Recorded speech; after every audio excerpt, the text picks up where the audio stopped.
For decades, the term Bigfoot has made its rounds in modern-day society. Once you hear it, you recognize it. Although you've never seen it, you know what it is. Thanks to blockbuster cryptid movies, the enormous creature now has a personality. But what if we told you that there is more to Bigfoot than you thought? Yes. Let's begin with the roots. Where did these creatures and their name come from? In 1958, a strange entity visited California. In the woods of Del Norte County, a road contractor named Ray Wallace found absurd footprints near his work site. As you have guessed, these were no ordinary footprints. According to Wallace, these footprints were too massive to be human or even bear-made. In his astonished state, he made plaster casts with the footprints and showed them to whoever was curious enough to see. At the top of this curious list was the journalist, Andrew Genzoli of the Humboldt Times. As with every journalist's desire to create buzzing headlines, this reporter found a way to get his company's paper on the lips of every newspaper lover. How? He tagged the giant creature, Bigfoot, and the name stuck forever. Why not? What else can you call a creature with gigantic footprints, if not Bigfoot? As this name made waves in television shows and journalist reports, it gained its variations as well. Whether it was Sasquatch, Yeti, Yowie, Waki, or Bigfoot, they belonged to one class. But as intriguing as this variety sounded, it wasn't long before it started fading into folklore. This was until October 1967. On that remarkable month, researchers Roger Patterson and Bob Gimlin ventured into the woods in search of Bigfoot. Guess where they chose to look for it? Right. Close to where Wallace found the weird footprints. Since Wallace was certain of the inhumane entity in the area, Patterson and Gimlin suspected that there were more lurking around. And when they embarked on this research, they were more terrified than excited at the results. On a cool evening in the depths of Bluff Creek, the researchers hit the jackpot, or so they thought. In a split moment, they saw a huge, lumbering creature walking steadily through a clearing. Overwhelmed by both fear and surprise, the researchers rushed to film a short sequence from a reported distance of over 80 feet. When this film was dissected by scientists, it was too grainy and unclear to understand. However, both the scientists, theorists, and researchers who watched the film managed to agree on one thing. The creature captured was neither human, bear, or any animal known to occupy that region.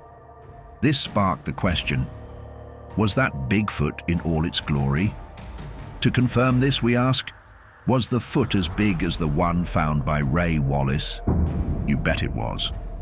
Measuring up to a stupefying 45.7 centimeters in length and 23.3 centimeters in width, the Bigfoot footprint was more massive than the researchers imagined. Roger Patterson dared to make a plaster cast of this discovery as his way of proving that Bigfoot does exist. But like you might agree, we are all doubting Thomases in disguise. Before long, questions began to rise to the surface. Questions like, what does Bigfoot really look like? Why are the reports about this entity vague and shallow? And more interestingly, why does Bigfoot only have reports of massive footprints? Does the entity lack hands? With these questions plaguing scientists and researchers, there had to be answers, and it had to come fast.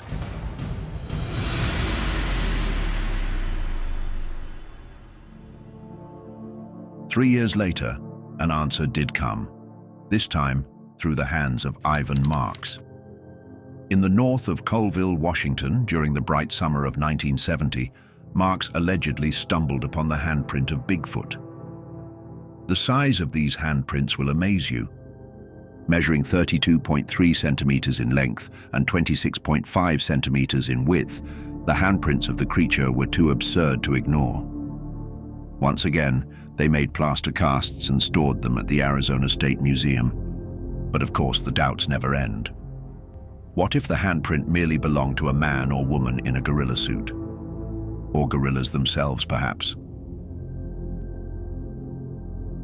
To answer this, a physical anthropologist named Grover Krantz took it upon himself to fact-check the impression. Now, this is no ordinary anthropologist. Krantz specialized in studying the anatomy of Bigfoot's hand and foot impressions. This made him the most credible man for the job.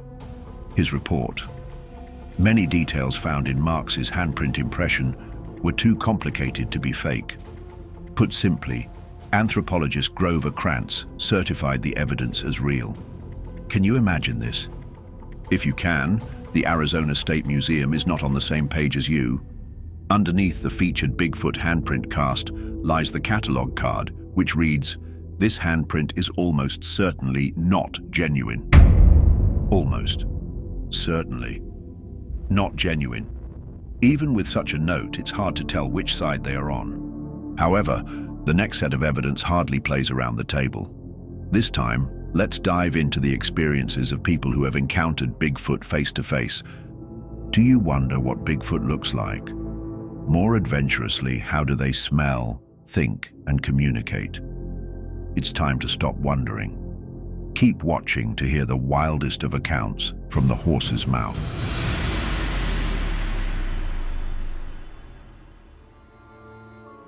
On the 1st of November, 1879, California Daily Union paper wrote, "A strange creature, 2 hunters chased by a wild man in the Antelope Mountains." Wait, was Bigfoot just described as similar to a human? Let's find out. A week before the publication was released, 2 men, Peter Simons and John Gore, went hunting in Antelope Valley, California. As usual, Simons and Gore were focused on catching ducks and regular games till evening. Little did they know that a bigger catch awaited them. Hanging their hunting equipment over their shoulders, they took a shortcut across the mountains to their ranch. But as you know, shortcuts are the most dangerous. As the hunters walked around a chasm on their way, they heard a sound that halted them in their tracks. This was no ordinary sound. Rather, it sounded like a loud growl, animalistic and chilling to the core. With trembling feet and their game barely hanging from their hands, Simons and Gore turned around to trace the source of the noise. And with what they saw next, they almost passed out. Standing across a cliff from where they stood was a gigantic, hairy animal that also looked like a man. The sight before them was rugged and fierce, unlike anything they had ever seen. For a moment, the experienced hunters were at a loss.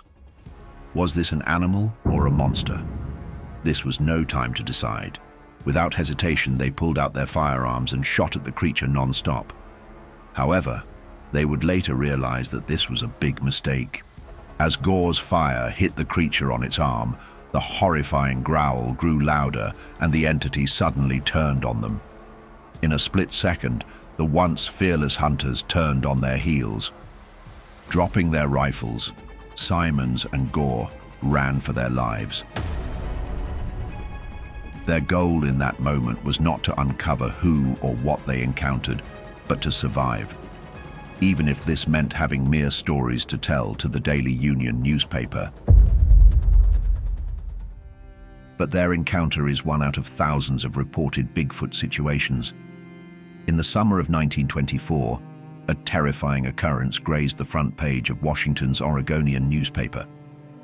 In a lonely canyon in the vicinity of Kelso, 5 men encountered horrid creatures which they tagged mountain gorillas. These men, Marion Smith, Roy Smith, Fred Beck, Gabe Lefevre, and John Peterson, were prospecting a claim about 46 miles from Castle Rock when they witnessed the worst.